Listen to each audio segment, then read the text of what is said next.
16 കറക്കുമ്പോൾ ഒരു എത്രത്തോളം ലിറ്റർ പാലുണ്ട്? ഒരു 200 ലിറ്റർ ഉണ്ടോ?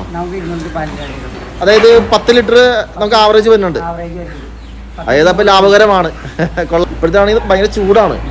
ചൂടത്തപ്പോ എന്തെങ്കിലും പ്രത്യേകിച്ച് ഒരു പ്രിക്കോഷൻ എടുത്തിട്ടുണ്ടോ? എന്താണ്?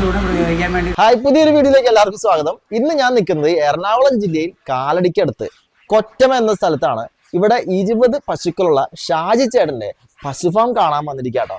ഇവിടുത്തെ ഒരു പ്രത്യേകത, ഇവിടുത്തെ ആവറേജ് ഉൽപാദനം 10 ലിറ്റർ ആണ്. അതായത് ലാഭകരമായിട്ട് തന്നെയാണ് ഈ ഒരു ഫാം മുന്നോട്ട് പോകുന്നത്. പിന്നെ അത് മാത്രമല്ല, എത്രത്തോളം ചെലവ് കുറയ്ക്കാവോ ആ ഒരു കാര്യങ്ങളെല്ലാം ഇവിടെ ഷാജി ചേട്ടൻ ചെയ്യുന്നുണ്ട്. പിന്നെ ഈ ചൂട് കാലത്ത് ഇവർക്ക് തണുക്കാൻ വേണ്ടി പ്രത്യേക കാര്യങ്ങളൊക്കെ ചെയ്തിട്ടുണ്ട്. അടിപൊളി കാഴ്ചകൾ നമുക്ക് കാണാം. അപ്പോൾ ഈ ഒരു വിജയകരമായി പോകുന്ന ഈ ഒരു ഫാമിന്റെ വിശേഷങ്ങൾ നമുക്ക് കാണാൻ വേണ്ടി നേരെ വീഡിയോയ്ക്ക് പോവാം. ചേട്ടാ നമസ്കാരം. നമുക്ക് ഫാം ഒന്ന് കണ്ടാലോ? ഇതിപ്പോ ഫാമിൽ നിന്ന് ഉൽപ്പാദിപ്പിച്ച പാലാണല്ലോ അല്ലേ? ഓക്കെ. കറന്നുകൊണ്ടിരിക്കാണ് അല്ലേ? ഇവിടെ ഇപ്പൊ എത്ര പശു ഉണ്ട് ചേട്ടാ? 20 കറവ പശു ഉണ്ട്, ഒരു എരുമയുണ്ട്, പിന്നെ അവരെ 4 കുട്ടികളുണ്ട്. കുട്ടികൾ പെൺകുട്ടികളാണോ? 3 പെണ്ണാണ്. അടിപൊളി. നമുക്കിപ്പോ ഇവിടെ ഉള്ളത് ജേഴ്സി ക്രോസുകള്, HF ക്രോസുകളുണ്ട്. ഇത് സഹിവാൾ ക്രോസ് ആണോ അല്ലേ? അടിപൊളി. ഇത് HF ജേഴ്സി ക്രോസ്. നിങ്ങളിപ്പോ HF ജേഴ്സി ക്രോസുകളൊക്കെയാണ്. ഇത് പുല്ലാണല്ലോ അല്ലേ? പുല്ല് ചോപ്പ് ചെയ്ത് കൊടുക്കാം അല്ലേ? പിന്നെ എന്താ തീറ്റ കൊടുക്കണം അവിടെ? ഓക്കെ. ഇവിടെ ഒരു ജേഴ്സി മോള നിൽപ്പുണ്ടല്ലോ. അടിപൊളി മോഴയാട്ടോ. അല്ല അതാണ്ടാ ഒറിജിനൽ മോഴ. അല്ലാതെ ഈ കൊമ്പ് കരിക്കണ മോഴകളുണ്ട്. പക്ഷെ ഇത് ഒറിജിനൽ ആണല്ലോ അല്ലേ? ഇതിനേക്കാളും കുറച്ചും പ്യൂരിറ്റി ആൾക്കാൻ തോന്നും. ഇതൊരു ജേഴ്സി HF ഒന്ന് കയറി വന്നിട്ടുണ്ട്. ആൾക്കൊരു പുള്ളിയൊക്കെ വന്നിട്ടുണ്ട്. ഒരിത്. ഓക്കെ. ഈ ഒറിജിനൽ ജേഴ്സിക്ക് എന്തോരം പാല് കിട്ടുന്നത്? അതിപ്പോ ചെറിയ കറവയാ, എന്നാലും ചെനക്കറവയാണ്. ഒരു കറവ് നിർത്താതെ ഇപ്പൊ ഒരു 7 ലിറ്റർ പാലൊക്കെ ഉണ്ട്. 7 കാലത്ത് രാവിലെ. രാവിലെ ഉണ്ട്. അടിപൊളിയാണല്ലോ. ആളെന്നെ നക്കുന്നുണ്ടല്ലോ. ആളോടെ കറന്നോണ്ടിരിക്കാണ്. ഓക്കെ. പിന്നെ ഇവിടെ ഇപ്പൊ കൊമ്പുകളാണ് കൂടുതലുള്ളത്. എരുമപ്പാലിന് ആള് പ്രത്യേകിച്ച് ഉണ്ടെന്ന് തോന്നല്ലേ? അല്ലേ? എരുമേനെ കൂട്ടാനുള്ള പ്ലാൻ ഉണ്ടോ? കൂട്ടണം. സാധാരണ പാലിനൊപ്പം മിക്സ് ചെയ്യുന്നുണ്ട് എരുമപ്പാല്? സെപ്പറേറ്റ് ആണ്. സെപ്പറേറ്റ് അപ്പൊ എത്ര രൂപയ്ക്ക് കൊടുക്കും? 100 രൂപ. അടിപൊളിയാ. അത് വാങ്ങാൻ ആളുണ്ട് നമുക്ക്? ആണല്ലേ? ആൾക്ക് എന്തോരം ലിറ്റർ പാലുണ്ട് ചേട്ടാ?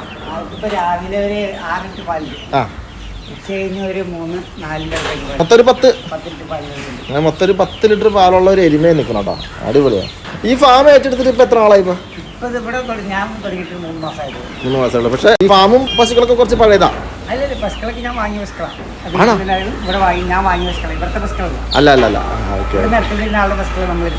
എടുത്തില്ലല്ലേ? ഓ, അപ്പൊ ചേട്ടന്റെ പശുക്കളെയും എരുമേനാണ് ഈ കാണുന്നത് അല്ലേ? ചേട്ടന്റെ വീട്ടിലുള്ള പശുക്കളെ മൊത്തം കൂടെ കൊണ്ടുവന്നോ? മൊത്തം കൊണ്ടുവന്നു. പിന്നെ എന്താ പ്ലാൻ? എന്താ എണ്ണം കൂടണം. വീട്ടിലാക്കാനുള്ള പരിപാടികൾ ഞാൻ ഇക്കായിട്ട് ആലോചിച്ചിരിക്കാം. ആണല്ലേ? എണ്ണം കൂട്ടാന്ന് പറയുമ്പോ അപ്പൊ ഇതിന് നീട്ടൊന്നും കൂട്ടേണ്ടി വരില്ല? എടുക്കാനുള്ള പരിപാടിയിലാണ്. ഓക്കെ. എത്ര എണ്ണം തനിക്ക് വാങ്ങണം ഇപ്പൊ? അവിടെ സ്ഥലത്തുനിന്ന് വാങ്ങിയിട്ട് എടുക്കാനുള്ള പരിപാടിയിലാണ്. വളർത്താൻ വേണ്ടിയാ. എങ്ങനെ ഉണ്ടാവുന്ന കുട്ടികളൊക്കെ വളർത്താൻ വേണ്ടിയാ കൂടുതൽ കിടാക്കളെ. ഇപ്പൊ ഉള്ളത് 3 പെൺകുട്ടികളും ഒരു മൂരിക്കുട്ടി അപ്പുറം ആയിരിക്കും അല്ലേ? കുട്ടികൾക്കുള്ള സംഭവം അവിടെ ഉണ്ട് കേട്ടോ. ഓക്കെ.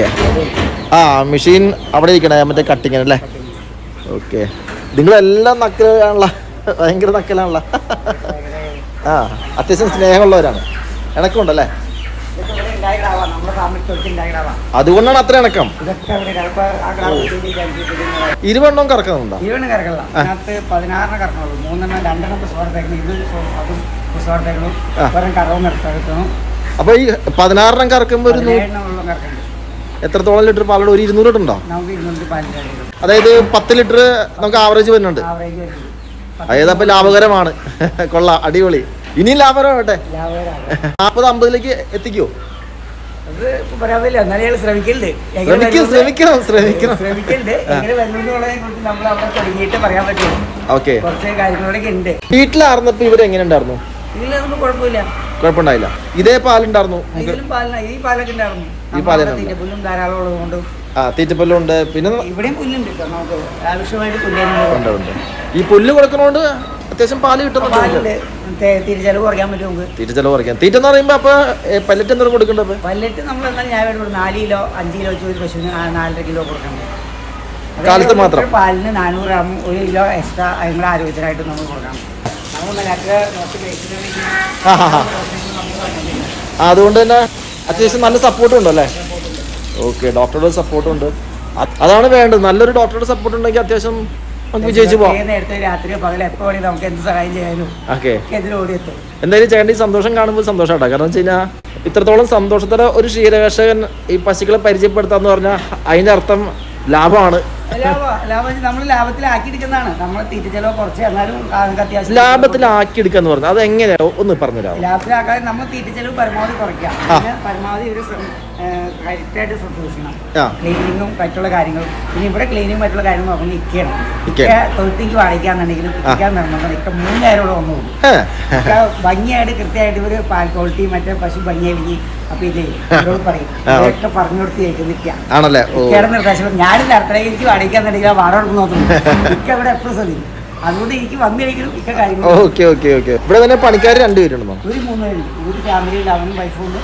അവർ 3 പേരുണ്ട്. ഫാമിലി ഉണ്ട്. പിന്നെ പാലിന്റെ വിൽപ്പനയൊക്കെ എങ്ങനെയാ? എനിക്ക് പുറത്ത് കൗണ്ടർ ഉണ്ട്.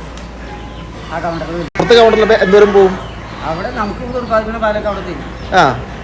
സൊസൈറ്റി സൊസൈറ്റിയിൽ കൊടുക്കൽ കുറവാണ്. ഉച്ച കഴിഞ്ഞൊക്കെ ഇപ്പൊ നമുക്ക് നൊയമ്പായതുകൊണ്ട് രാവിലെ ചെലവ്. ഇപ്പൊ രാവിലെ സൊസൈറ്റിയിൽ കുറച്ച് കൊടുക്കും. ഉച്ചയും തയ്യില്ല. ഓ, അങ്ങനെയാണല്ലേ. ലാഭത്തിലാക്കാന്ന് പറഞ്ഞല്ലോ, അതിൽ വേറെ എന്തെങ്കിലും ഒരു പോയിന്റ് പറയാനുണ്ടോ? ലാഭത്തിലാക്കാതെ നമ്മൾ തീറ്റ ചെലവ് പരമാവധി കുറച്ച് എന്നാൽ അവർക്ക് അത്യാവശ്യം പശുക്കളുടെ ആരോഗ്യം സംരക്ഷിക്കാൻ വേണ്ടി തീറ്റ ഇട്ടാവുന്ന രീതിയിലൊക്കെ നോക്കിയിട്ട് ഡോക്ടറെ ചോദിച്ചിട്ട് നമ്മൾ പ്രോട്ടീൻ പൗഡറും മറ്റുള്ള സാധനങ്ങളൊക്കെ കൊടുത്ത് എങ്ങനെയാ പശുക്കളുടെ ആരോഗ്യം സംരക്ഷിച്ച് നല്ല പാലിലാക്കാന്നുള്ള എത്രത്തോളം ആരോഗ്യത്തോടെ ഇരുത്താകുന്നുള്ള അല്ലേ നമ്മൾ നോക്കിക്കൊണ്ടിരിക്കണം. ഓ, അങ്ങനെയാണല്ലേ. അടിപൊളി.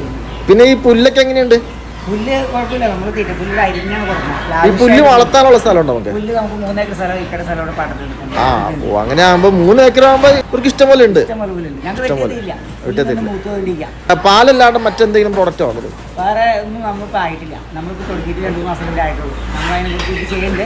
പശു കൂട്ടിയിട്ട് നമ്മൾ പന്നീരോ തൈരൊക്കെ അടിക്കാനുള്ള പരിപാടികൾ നമ്മൾ ചാരം നമ്മൾ ഉണക്കി കൊടുക്കാനുള്ള പരിപാടിയാണ്. ഉണക്കി കൊടുക്കും. 5 വർഷത്തെ നമ്മൾ കുഴിനെ ക്ഷമിച്ചിട്ട്. എത്ര മണിക്ക് സ്റ്റാർട്ട് ചെയ്യണം നമ്മുടെ ഫാം? ശരിക്കും 3 മണിക്ക് തുടങ്ങും. ഓ, അങ്ങനെയാണല്ലേ. ഇവര് 3 മണിക്ക് തുടങ്ങും. 3:30-3:45 ഞാൻ എത്തും. 4 മണിയാകുമ്പോഴേക്കും പാലൊക്കെ പാക്ക് ചെയ്യാനുള്ള പരിപാടികളൊക്കെ തുടങ്ങും. കുട്ടികളൊക്കെ നിറച്ച് നമ്മൾ വീട്ടിലേക്ക് എത്തിക്കാനുള്ള കാര്യങ്ങളൊക്കെ നമ്മൾ ഏകദേശം ഒരു 10-50 കിലോയുടെ പാൽ കൊടുക്കുന്നുണ്ട്. ഓക്കെ, എത്രയ്ക്ക് നമ്മൾ 6 രൂപയ്ക്ക് എല്ലാം 6 രൂപയ്ക്കാണല്ലേ? ഓക്കെ, അടിപൊളി. പിന്നെ പാക്കറ്റ് ഒക്കെയാണോ കൊടുക്കണേ?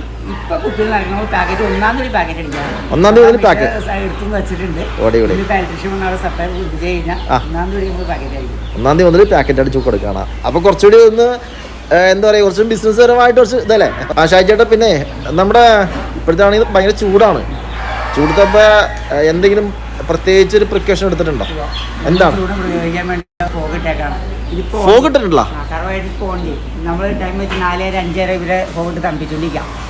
ഫോഗ് ഈ കാണാണല്ലോ അല്ലേ? കറ കഴിഞ്ഞ് കഴിയുമ്പോൾ ഫോഗ് ഓണാക്കും. അപ്പൊ ഇവരെ മേത്ത് അഴുക്ക് പിടിക്കില്ല. അപ്പൊ ഒരു പെർ ഡേ എത്ര ദിവസം? 4-5 തവണ? 4-5 പ്രാവശ്യങ്ങളും തണുപ്പിക്കും. പിന്നെ പ്രത്യേകിച്ച് March April May March February നമ്മൾ ഇട്ടുപിടിക്കും. ഓ, അങ്ങനെ അല്ലേ? അല്ല, അപ്പോഴും നമ്മൾ 2 ഓൺ ചെയ്യും. പോകാകുമ്പോ നമുക്ക് വലിയ വാട്ടർ അത്ര വലിയ ഇതൊന്നും വരുന്നില്ലല്ലേ? വരുന്നില്ല. ഓ, അങ്ങനെയാണല്ലേ. ശരിയാ. നമ്മുടെ ഇവിടുത്തെ വേസ്റ്റ് മാനേജ്മെന്റ് ഒക്കെ എങ്ങനെയാണ്? നമുക്കവിടെ സ്ഥലമുള്ളതുകൊണ്ട് നമ്മളിവിടെ ടാങ്ക് ഉണ്ടാക്കിയിട്ട് സ്റ്റോക്ക് ചെയ്യാനായിട്ട് അതിലേക്ക് ഇടും. നമുക്ക് അവിടെ പാടത്ത് പുല്ലിലേക്ക് വെള്ളം കുളിക്കുന്നുള്ള പുല്ലിന് വളാവുകയും ചെയ്യും, നനയ്ക്കുകയും ചെയ്യും. പരുത്തിക്കൊപ്രയാണല്ലോ. ഇത്രേ ഉള്ള എല്ലാവർക്കും കൂടി അത് ഒരു 200 mg 250 mg ഒരു നേരം കൊടുക്കുള്ളൂ. എക്സ്ട്രാ അഡീഷണൽ കൊടുക്കണ്ട. അത്രയും കൊടുത്താൽ മതിയല്ലോ അല്ലേ? അവരുടെ പാലിന് ഒന്ന് കൊഴുപ്പിടാൻ വേണ്ടി. ഇപ്പോഴത്തെ അവസ്ഥയിൽ 10 ലിറ്ററാണ് ആവറേജ് ഉൽപാദനം നമ്മുടെ ഇതൊന്ന് കൂട്ടാൻ ശ്രമിക്കുന്നുണ്ടോ? കൂട്ടാൻ ശ്രമിച്ചാൽ പുറത്തുനിന്ന് ഭക്ഷണം കൊണ്ടാൽ മാത്രമാണ്. അല്ലെങ്കിൽ നമ്മളിവിടെ പുതിയ വെറൈറ്റികൾ കുത്തി വെച്ച് ഉണ്ടാക്കൽ ശ്രമം നടത്തുകൊണ്ടിരിക്കുന്നുണ്ട്. പുറത്തെ ഭാഗത്തുനിന്ന് നമുക്ക് പുതിയ ശ്രമങ്ങളെ കൊണ്ടുവരാന്ന് പറഞ്ഞു കഴിഞ്ഞാൽ ചിലത് കുത്തി വെച്ചിട്ടുണ്ട്, ചിലത് ഇവിടെ കുത്തി വെച്ച് ഉണ്ടാക്കിയിട്ടുണ്ടായിട്ടുണ്ട്. അപ്പോൾ അതിൽ പാൽ ക്വാളിറ്റി 5 ലിറ്റർ വരെ കിട്ടുമെന്നാണ് ഡോക്ടർ പറഞ്ഞത്. 15 ലിറ്റർ വരെ ആവറേജിലേക്ക് വരും. രാവിലെ 5 ലിറ്റർ വെച്ച് കഴിഞ്ഞ് 10 എന്നുള്ള രീതിയിലേക്ക് 5 ലിറ്റർ, അടിപൊളിയാണല്ലോ. 16 25 ലിറ്റർ വരെ ആവും പ്രതീക്ഷയില്ലാതെ അടുത്ത ഇത് വരുമ്പോൾ. ഇപ്പോഴത്തെ അവസ്ഥയിൽ നമുക്കൊരു 16-18 ഉള്ളൂ. അപ്പൊ അതിന് കൂട്ടായിട്ട് അടുത്ത ക്രാക്കിൽ വരുമ്പോൾ അടുത്ത നിമിഷം ഇത് വരുമ്പോൾ ഓക്കെ. അപ്പൊ ഷായിച്ചേന്റെ എന്തായാലും ഈ ഒരു ഫാം അടിപൊളിയായിട്ട് മുന്നോട്ട് പോട്ടെ. അപ്പൊ ചേട്ടൻ്റെ ഒരു ആഗ്രഹപ്രകാരം ഇനി ഇത് 20 എന്നുള്ളത് 40-50 ആവട്ടെ കേട്ടോ. ഓക്കെ, അപ്പൊ അടിപൊളിയായിട്ട് മുന്നോട്ട് പോട്ടെ കേട്ടോ. Thank you.